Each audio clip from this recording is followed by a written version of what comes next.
Hi, hello, good morning to all. Welcome to today's Daily Dose of Market Insights by OANDA. I'm Kelvin Wong here, the Senior Market Analyst of OANDA Asia Pacific.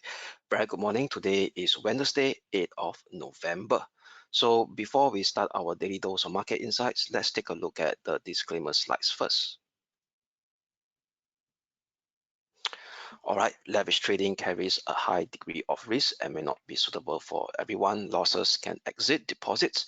This presentation is not an offer or solicitation to buy or sell, nor financial advice or recommendation for any investment product.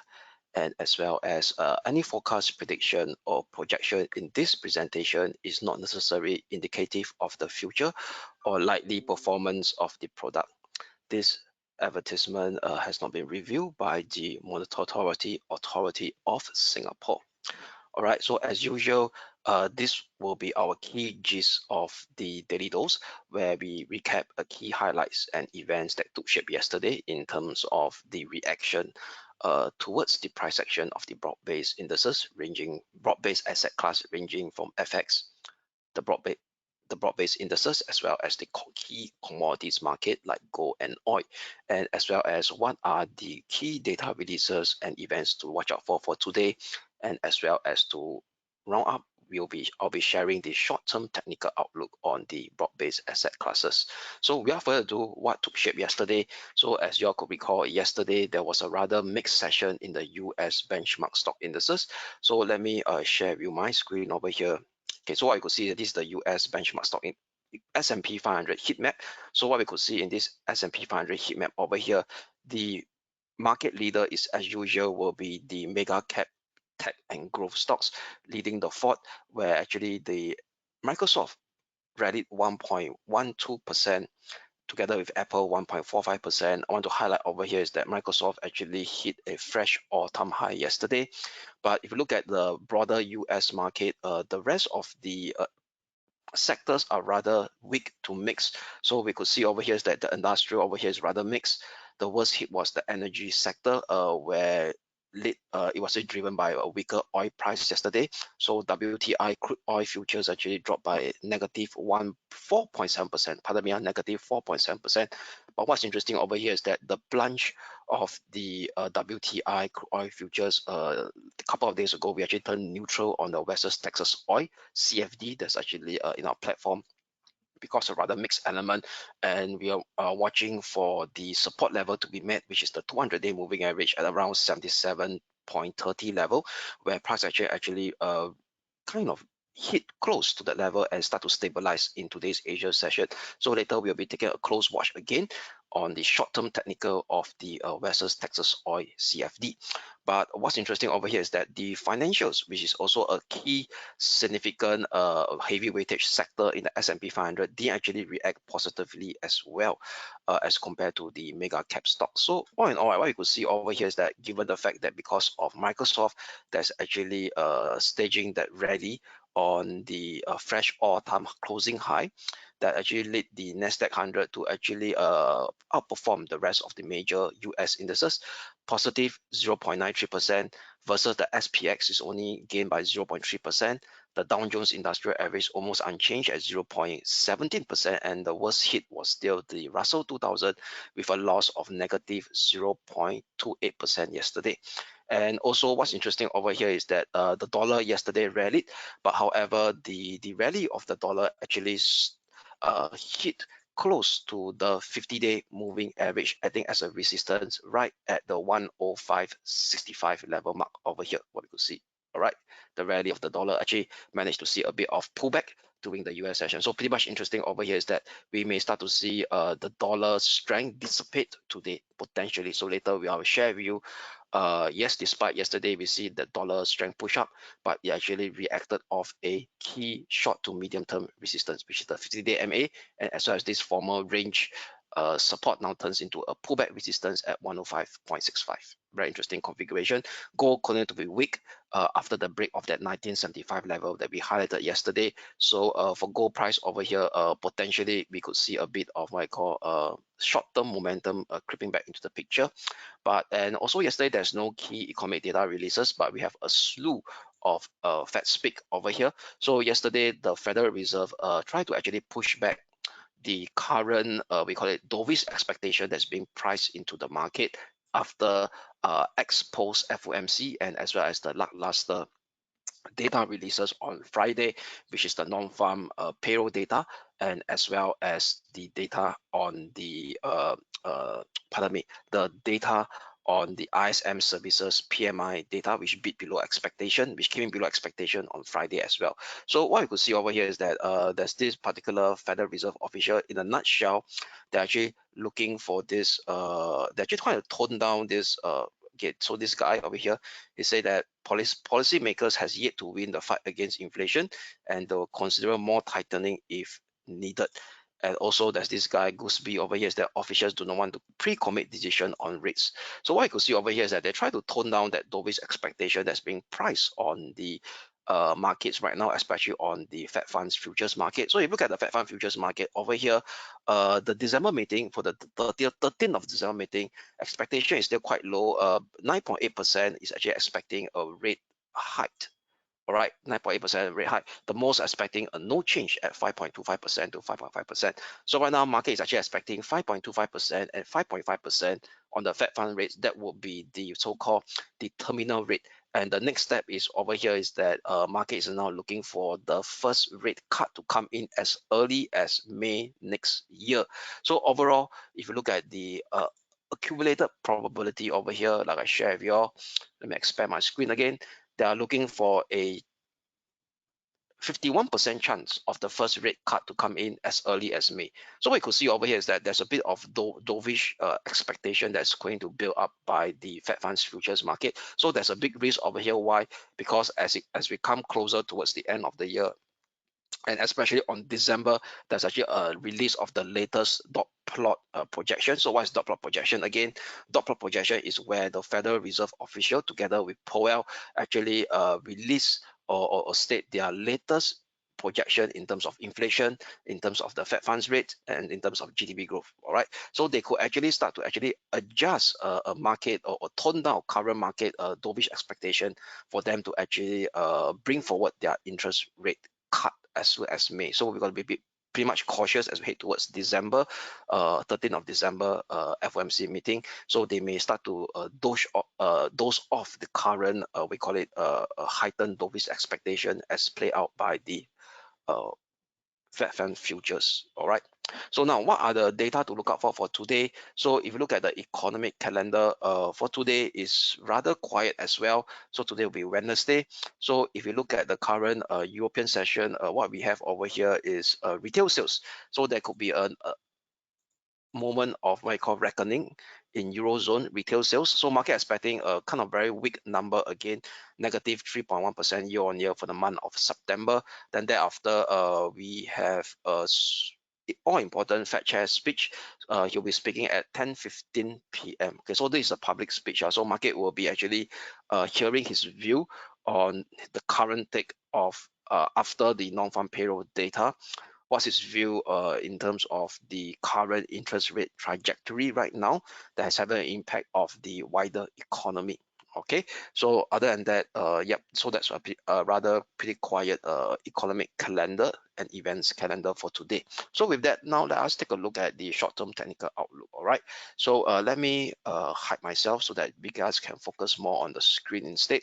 Okay, so let us start with the FX market first. Okay, so we know that the dollar strength actually push up is on resistance. So let us quickly take a look at over here, the dollar index. So let's take a look at the sterling dollar first. So the sterling dollar yesterday, we do expect a pullback. So the pullback actually stopped at the support level that we highlighted yesterday, 1.2285, slightly below the 20-day moving average where we have the 1.2225 as my short-term pivotal support level. So yesterday we flipped to a bullish bias in the short term. So no change, 1.2225 key short-term pivotal support. As long as this support holds, potentially we'll be maintaining the short-term bullish outlook, looking for the sterling dollar to retest the 200-day moving average, acting as an intermediate resistance at 124.40. Only a clear break if our hourly close below 1.2225 will invalidate our short-term bullish outlook on the sterling dollar to see a further dollar strength heading back down towards 1.2095/1.2080, which is the swing low area of 3rd of October this year on the sterling dollar. Okay, so still maintaining that short-term bullish outlook on the sterling dollar. Very quickly, euro dollar. So euro dollar, we have the short-term pivotal support at 1.0670. So price actually reacted off perfectly at this level. So for sure, this is a key short-term pivotal support to watch again, to maintain our short-term bullish outlook that we have for yesterday, 1.070. Looking for a push up towards 10765 slash 1.0810, which is a 200-day moving average, acting as an intermediate resistance as well, and as well as this congestion area over here that is in place since 4th of September. Okay, but however, if we start to see hourly close, means a breakdown below 1.070, then this short-term bullish outlook will be invalidated to see the continuation of this euro dollar weakness heading towards the next support level at 1.059 slash 1.052, which is the medium-term swing low of 26th of October and 2nd of November. So i.e. still maintaining that short-term bullish outlook on euro dollar as long as 1.0670 key short-term pivotal support holds. Okay, now moving on, next will be the Aussie dollar. So Aussie dollar, yesterday we have a bearish outlook. Why? Because we deemed that the whatever hawkish hype that is being a price that is being ignited by our RBA has already been priced into the market. So what's you see over here is that very interesting. The price actually reacted off our support level that we highlighted yesterday for the bearish outlook, 63.95 slash 63.70. So I don't want to tighten it so tight at 63.95, using 63.70 as my key short-term pivotal support for today. So today we'll be flipping to a bullish bias, means bullish short-term bullish outlook on the Australia dollar, given that the fact that the short-term support level has been met. That means, i.e., this decline is more or less been played out already. Right now we are in the midst of continuation. It's short to medium term bullish outlook on the Aussie dollar, given that descending wedge bullish breakout that has taken shape last week. All right, so given the fact that price is still holding above the 50 and the 20-day moving average, so using the 20-day moving average and the pullback of this support level of this former descending wedge resistance at 63.70, short-term pivotal support, looking for the re-emergence of this bullish momentum to retest 65.20 in first step, which is this Monday minor high. Above it sees the next resistance coming in at 65.95, which is so the 200-day moving average acting as a resistance, and as well as this minor congestion area of 29th of June to 11th of August. Okay, so flipping back to a bullish bias on the Australia dollar, given the fact that this pullback is more or less coming close to a terminal end, as long as 63.70 pivotal support holds. However, if we start to say hourly close below 63.70, then this we call it decline will start to be a bit more choppy towards the downside, heading towards 63.20, followed by the major support level at 62.70. So flipping to a bullish bias, holding above 63.70 key short-term pivotal support for today on the Australia dollar. Okay, now moving on, next will be the dollar yen. So dollar yen over here is that it actually now trying to play around with our 150.60 key short-term pivotal support resistance that we highlighted yesterday. And what's interesting over here is that the hourly RSI has started to dissipate a bit of bullish exhaustion by this bearish divergence that being seen at the overbought level, as price yesterday tests that 150.60 short-term pivotal resistance before backing off. And right now doing Asia session, try to retest again. So with that, for sure 150.60 is indeed the key short-term pivotal resistance that we'll be watching. So I will be still maintaining that short-term bearish bias, our stress on the dollar yen, with the first support level to watch at 149.80, which is close to the 20-day moving average that's been taken out yesterday. So a break below 149.80 kind of a increase the odds for a further push down, I would say, to retest the 50-day moving average, now acting as a support level that confluence with the minor swing low of 17th October and 31st of October at 148.90. Okay, only a clear hourly close above 150.60 will invalidate this short-term bearish outlook view on the dollar yen to see a squeeze up to test the major resistance at 151.95. Okay, so that's the outlook for the dollar yen. Now switching on, next will be the stock indices. So let us start with Asia first. Will be the Hang Seng Index or the Hong Kong 33. So Hong Kong 33 yesterday we do have a bullish bias. That means, i.e., short-term bullish outlook, as long as the Hong Kong 33 index didn't break the 17,600 short-term pivotal support level. So indeed, this level was tested during the US session yesterday and during today Asia session before a bit of bullish buyers come to creep in the market and start to form this hourly bullish, we call it dragonfly doji formation. So indeed, 17,600 is a key short-term pivotal support level to watch. Also the 20-day moving average acting as support as well. So as long as this level is not surpassed to the downside, we will maintain our short-term bullish bias. So having a slightly lower short-term resistance level for today will be yesterday's Monday's swing high area at 18,040. So first resistance to watch, a break above 18,040 takes us up towards the next resistance at 18,350, which is the minor swing high area of 12th of October and 15th of September. So only an hourly close below 17,600 will invalidate our short-term bullish bias outlook to see a choppy downward movement to test the key medium-term support area at 17,190 / 17,800 level. Okay, so that's for the Hong Kong 33 outlook. So now moving on, next will be the German 30 index. So German 30 index going to be lackluster as it start to shape a series of lower high. See the high getting lower. So RSI also inching down below the 50 level. So I will still be using 15,280 as the key short-term pivotal resistance to maintain that short-term bearish outlook on the German 30. A break below 15,090, which was yesterday's swing low level, potentially could open up scope for further slide towards the next support level at 14,920 in first step.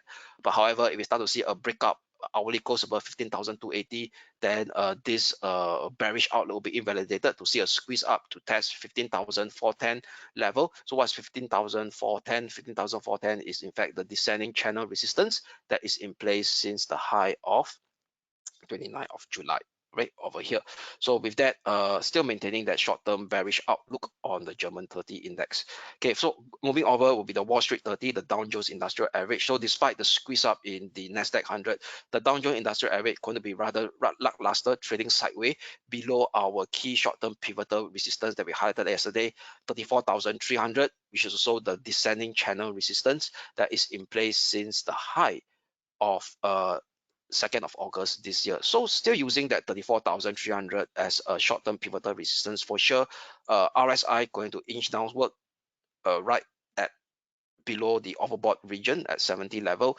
So indicating to us that this upside momentum, this slightly upside momentum that was seen the push up during the start of the US session kind of dissipated again. So we'll be using 33,885 as a downside trigger level. So this is also close to the 200-day moving average as well as the 50-day moving average. So if you have an hourly close below 33,885, then we could actually be a bit more confident or reinforce that an increase in odds of that short-term bearish outlook heading down towards the next support level in first step at 32,560 / 32,390. We are so confluence with the 20-day moving average as well. But however, if we start to see an hourly close above 34,300, then we will start to see that squeeze up, and we will potentially see a start of a potential new medium-term, we call it bullish uptrend movement to head up towards the next support level in next resistance level in first step at the 35,020 mark, which is the minor range top of 30th of August and 15th of September.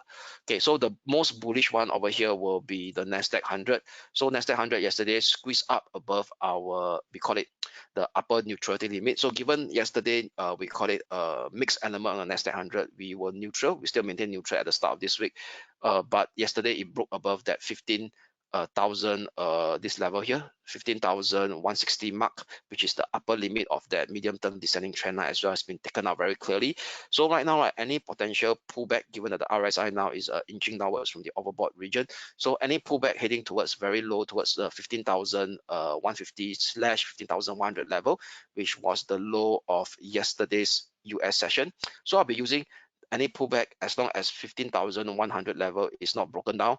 We will be flipping to a short-term bullish bias on the Nasdaq 100, heading towards the 15,540 level. So 15,540 is the medium-term range top of 4th of September to 15th of September. So it's a bit desynchronization on the US stock market right now in the short term, given the fact that this bullish momentum seems to be pretty much intact on the US Nasdaq 100. But as long as 15,100 holes in any potential short-term pullback.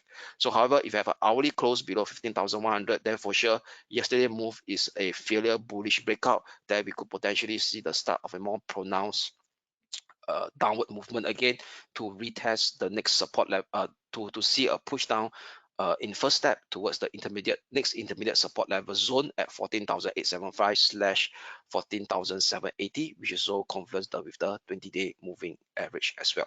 Okay, so that's pretty much sum up with the outlook, short-term outlook on the global stock indices. So now moving on to the commodity. So let us start with WTI crude oil price first.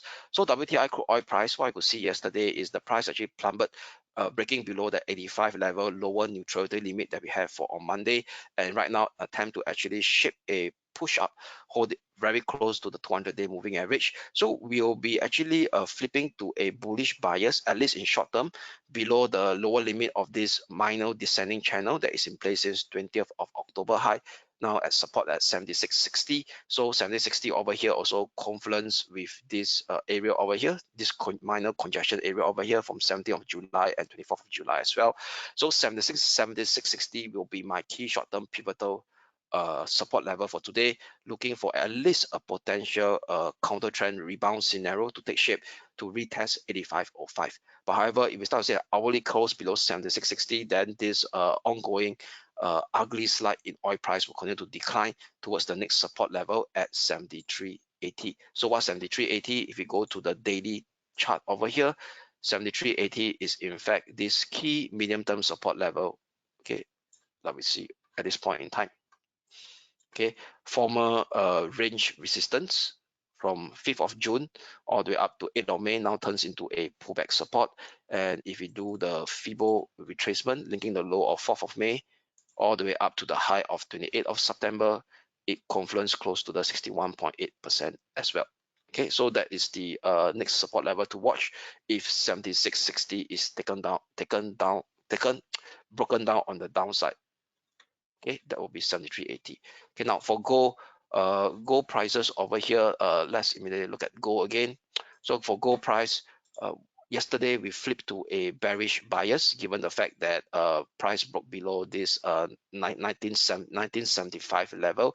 So now price intended to actually do a bit of minor snapback, but price action over here is that the hourly RSI also leave from the oversold level, but now intending to inch down below the 50 level, and the way how it inched back up from the oversold level or the exit from the oversold level, it didn't shape any bullish divergence. Price going to shape lower low in line with the price action. So with that, we don't see a higher odds of a bullish momentum being crept back into the oil prices, not oil prices, gold prices, pardon me, gold prices, XAU/USD. So we'll be using a Titan key short-term pivotal resistance for today, 1983 level, 1983. So what's 1983? If I will do the Fibo retracement from yet, this current push now is close to the 61.8% Fibo retracement as well. Graphically, is this former minor swing low now turns into a pullback resistance. Okay, 1983 key short-term pivotal resistance, still maintaining that short-term bearish outlook on gold price XAU/USD, looking a further slide to retest the 200-day moving average 1932/1920, which is the 38.2% Fibo retracement, taking into account of the previous short-term minor uptrend phase from the low of 6th of October to 28th of October. Okay, but however, if we start to see an hourly close above 1983, then that bullish impulsive up move is likely to continue or unfold again to retest 2006, followed by the next resistance at 2028/2037 level. So that's the view for gold XAU/USD. So with that, that's pretty much sum up with our daily dose of market insights for today. So do have a great day ahead, and we shall speak again tomorrow. Thank you.